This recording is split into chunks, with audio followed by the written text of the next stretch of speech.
Alright, so what do you do when you put the rivet in wrong? It's backwards. So just get a drill bit that's about the size of the face of that. Just a little under will work. You don't want to go too big. Drill the hole out too large.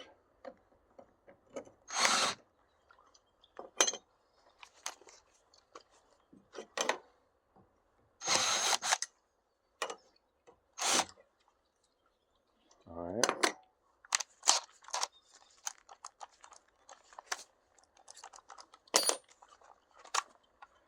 Well, this winter killed my batteries.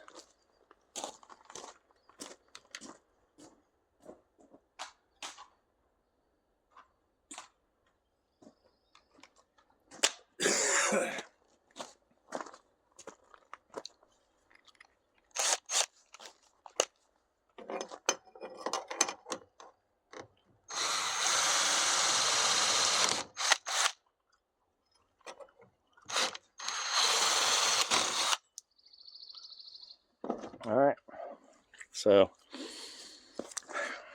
got this angle started. Put these two pieces together like so. This is going to go over on that overhang, but down there and right there. The overhang's a little higher. There's one here, there's one up there, and this is going to be using one of these, connecting. This is going to go on the overhang like that, and this is going to go like that. So I got the strength. I'm going to epoxy it on that side, but before I put the epoxy, I got to add my rivets. So went ahead and pre-cut these.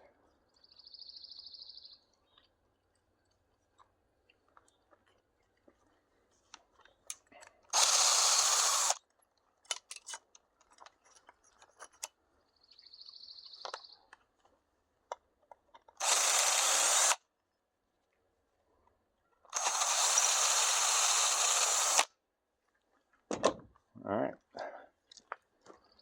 Now, you simply grab the rivet.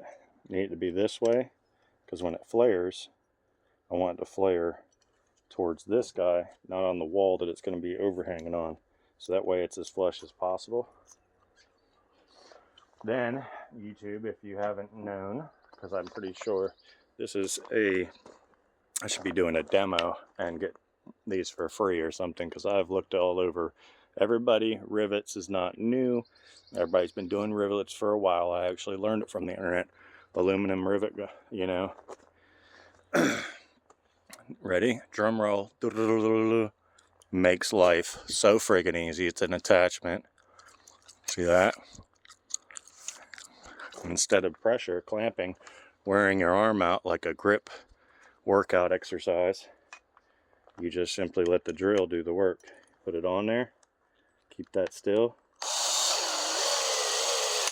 Oh, look at that. No effort whatsoever.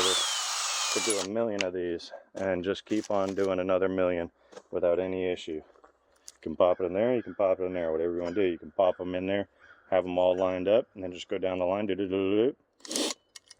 it in there.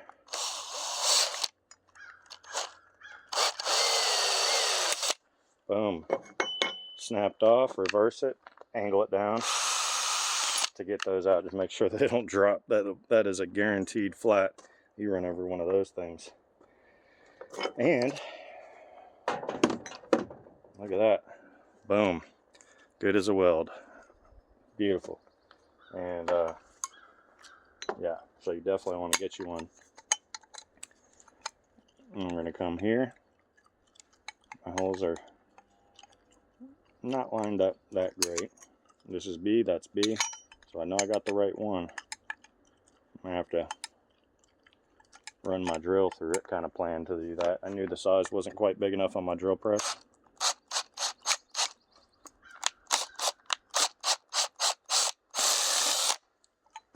I'm going to go ahead and start one. That'll hold it in place when I go to drill the other one out.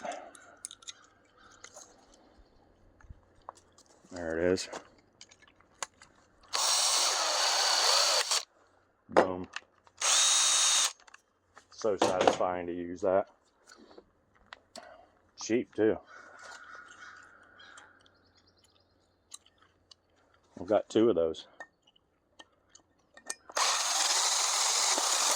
I keep 2 just because we can change these tips out. It's just quicker when you know maybe you don't want the length and it's going to be a more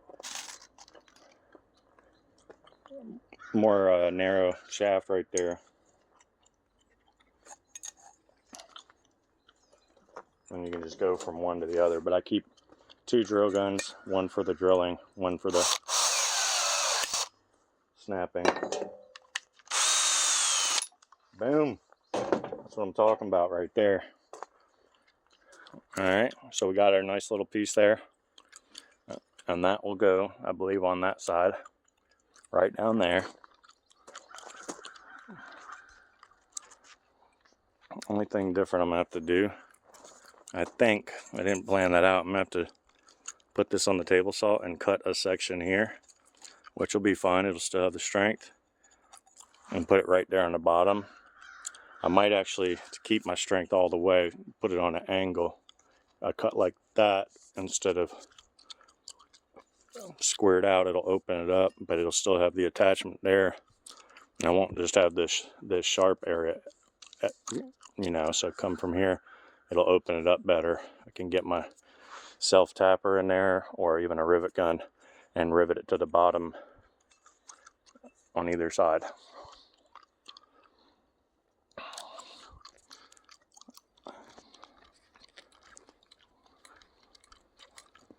I'm gonna go over here and see what it feels like.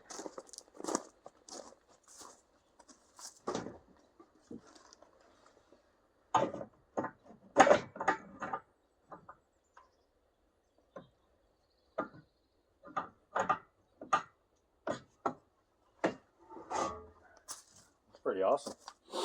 And then, you know, on the part where it sits on, just gonna throw some epoxy in there.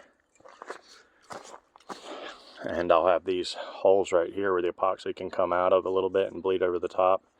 I'm going to have some epoxy there, and then it'll just sit on that edge. Alright. Yep, that makes sense. Basically with the epoxy, that's going to grip it so it'll give the boat over here without having to drill through it, clean it up, and then epoxy it to it. So that way the actual side gunnel will have some stability, being, well, most of the wave and the pressure from the water is going to bring it in, not really out, but it will give a little bit. If you get a wave on this side and this pushes, it'll keep a hold of there, and it'll just really add some good gunnel strength right there all the way across for the fiberglass, so it'll take some of that stress off the impact of any waves.